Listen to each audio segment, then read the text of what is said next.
The world champion boxer spiraled into alcoholism and drug abuse, losing his fortune and hitting rock bottom. Yet just 3 months earlier, he had been unstoppable. 43 straight wins. An aggressive brawler who attacked relentlessly and dominated the ring with his devastating left hand. He lived in a mansion, drove luxury cars, and had a happy family. From an orphan with nothing to a man at the top, he already had what most people would call a perfect life. But Billy still wanted more. He wanted his 4th championship belt. During one of his fights, his success drew the envy of another boxer named Miguel. Fame always breeds trouble, and sure enough, after the match, Miguel publicly taunted him in front of reporters, spitting out one insult after another. Furious, Billy demanded that his manager schedule a fight with him, but the manager refused, saying there was no point in fighting someone so insignificant. The truth was, there was no real money in fighting a rookie. Billy's wife, worried about his health, begged him to take a year off and ignore Miguel's provocations. She reminded him that the people who called him Great Billy only did so because they benefited from his success, and that once he lost, those same people would abandon him. But not long after, during a charity event, Miguel showed up again. Billy wanted to walk away like his wife advised, but Miguel pushed too far. What, I gotta fuck your bitch to talk to you?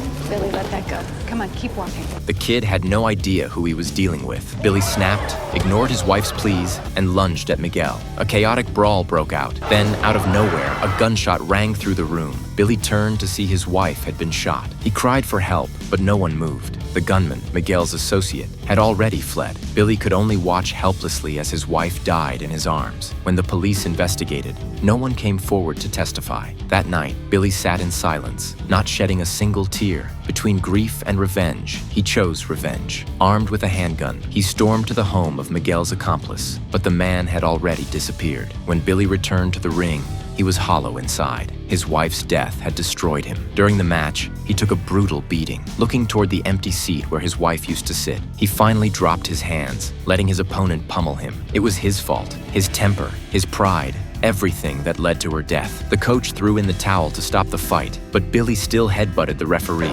breaking his nose. As a result, he was banned from boxing for a year. Without his wife managing his finances, his fortune quickly vanished. His agent and team all left him. Only then did he truly understand what his wife meant by, "When the tree falls, the monkeys scatter." Billy fell apart. He drank, he used drugs, and the memories of that night haunted him constantly. Broken and hopeless, he began to think about ending his own life.